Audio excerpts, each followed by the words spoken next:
Hi, my name's Angelique and welcome to my channel. Don't forget to hit that subscribe button so you get notified every time that I put out new content, and I put out new content weekly. All right, let's get started. Procrastination and excuses. Let's really dive deep into that and let's talk about ways that we can fight that off. All right, the first thing. I don't have any time. Well, you really have time. You make time for the things that are important to you, whether it is that you're watching TV or you have to go to the supermarket or you have to go to work, the dentist, the doctor, maybe the OBGYN. You make the time to do those things because they are important to you and they are necessity.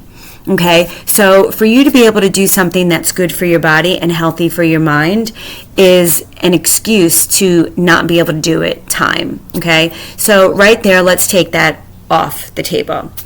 Oh gosh, what's the next one? Laundry. I have to do laundry. Well, lean in a little closer.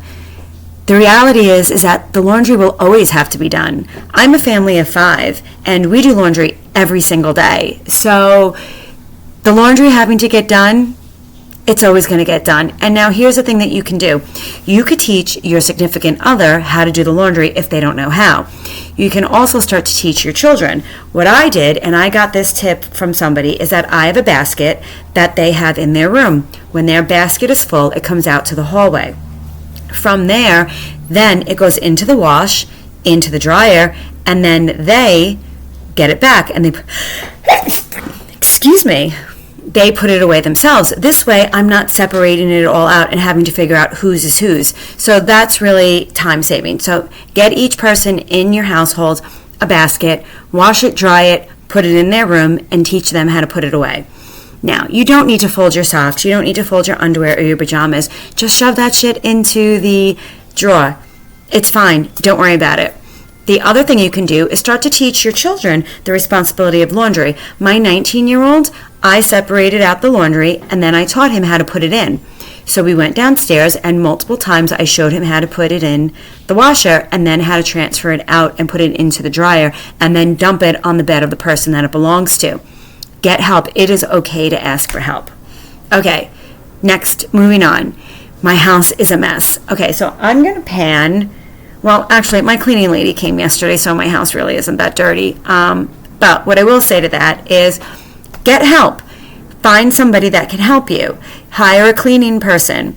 Okay, I pay $75 a week. She's very inexpensive. Is she the best cleaning lady? No. Do I have the cleanest house? No. But you know what? That doesn't matter. What matters most to me is that I got to go today on a 6-mile hike.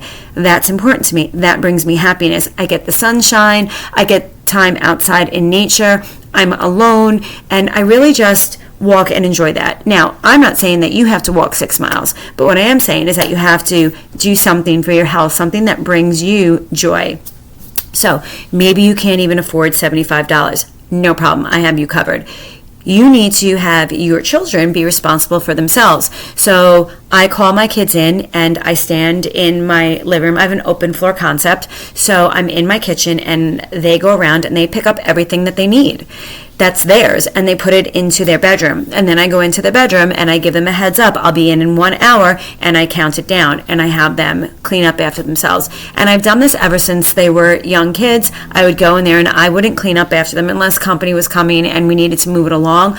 I made sure that they did it themselves as well. So each person is responsible to pick up after themselves. I'm not saying that I don't go around and tidy up. I do, but I'm trying to get them responsible. And then, hey, I have 3 boys, so when they get married, their significant other is going to be really happy that they can do the laundry and that they pick up after themselves. So, moving on to the next thing. Oh, well, I have to cook dinner. Well, you know what you can do? You could do meal prepping. Meal prepping saves you time. I know that you might say, oh, well, how is meal prepping and cooking for 2-3 hours going to save me time? It's going to save you time in the pinch during the week. So what I do is I actually have my husband grill me food. So what he does is, like on Monday, I'll give him some ribeyes and he's going to grill them. And now we're going to eat them on Monday and Tuesday. And then Wednesday comes and maybe I'm going to do a crock pot recipe, right? I'm home. Or maybe I'm going to cook something, or who knows, maybe I'll have have them barbecue again, and then we have the chicken that's made for Wednesday and Thursday. And then I just pair it up with different things.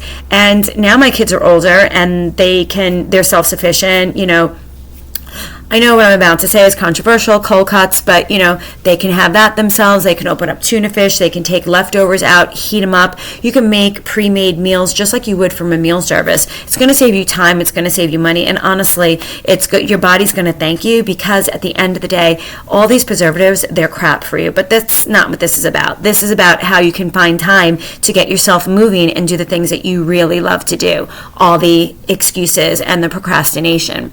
Okay, I have to go food shopping. That's another excuse that I hear. Okay, great. I get that. But you know what you can do? I go to BJ's and I put everything in my cart, and then I go and I pick it up. I do the same thing at Stop and Shop. There's a small fee for that.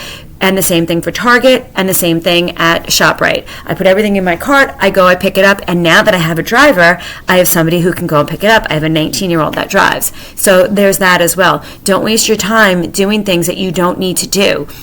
Assign tasks to somebody. You don't need to be the sole provider and the one that does everything in your house. Ask for help. It is okay. As a female, what I wish I would have realized back when my children were small, when they were first born, is I didn't ask for help. I tried to do everything myself. I was a stay-at-home mother, so I felt that it was my job to do that. It was my husband's job to go out and work, and it was my job to take care of the house. That just brought me loneliness and depression and sadness, and honestly living a life that I didn't really love. I loved my family and I loved my children, but I didn't love the life that I was living because I was sad and overwhelmed with things because I didn't ask for help. Okay, so we talked about the laundry, we talked about food shopping, we talked about cooking. Okay, the other thing that we have is we have the dishes, right? The dishes are always going to be there. Again, assign these things to your children. Have one unloaded and have the other loaded. Nobody really likes to load the dishwasher because it's like gross and there's things in there and yada, yada, yada. It's kind of icky. So I usually wind up getting stuck with that. But in all honesty, I have my husband do that as well. So he unloads and loads the dishwasher and does the garbage. You don't need to task these things. So if there's somebody in your house that you can give that assignment to, have one of the kids do the recycles, have one of the kids do the garbage, have one of them do the laundry. And if you only have one and they're still young, I promise you that you start teaching them now at this young age, it's going to help you. It's going to save you time. This way you could do the things that you need to do so you have a healthier body. The reason why you want to have a healthier body is because, let's face it, we want to have longevity. We want to live long, healthy lives that we're able to wipe our asses, right? Listen, I don't want to be 80 years old and having somebody do that. I want to do it myself. And I joke around about it, and yes, it's funny, but that really is the reality. That is the truth, that is what I want to be able to do. I want to be able to go for walks still. I'm probably not going to be running when I'm in my 90s, but hey, you never know. I'm certainly going to be still walking and doing things that I love to do because of the time that I made now. Besides looking good, which is an added bonus to, getting movement in, whether it's walking or hiking or running or lifting weights or yoga, the benefit is that you live longer, you are healthier, your mobility is better, there's less aches and pains that you have in your body. So these are all the reasons why you need to do it, and you'll have more energy. That's another thing. I'm just so tired when I get home from work. I promise you that if you start doing it now, yes, you're going to be tired today. But in about a week or 2 weeks or 3 weeks, your body's going to start to thank you by giving you the energy that you need. And the sunlight is going to be an added benefit too if you can get yourself outside. Now, I know some of you might not be in a safe environment, and that's not something that you can do, but you can get yourself a walking pad. Walking pads have become really popular now. They're flat, they're inexpensive, well, less expensive than a treadmill, and people do it while they're working. They get a walking station and they put it over their treadmill, or they do it while they're watching TV. So there's little ways that you can sneak in more movement. I know the whole thing is, 10,000 steps a day, 10,000 steps a day. I encourage you to take a look at where you are today and try to add in more steps. I also encourage you to try to get more movement, lifting weights. Back in the day when we were farmers and we didn't have gyms and things like that, we had to farm our own land and we were lifting heavy things. So we were gaining the strength and the muscle that we need. But now with social media and with Zooms and all of these computers and Uber Eats and this and that, we're spending less time moving and more time sitting.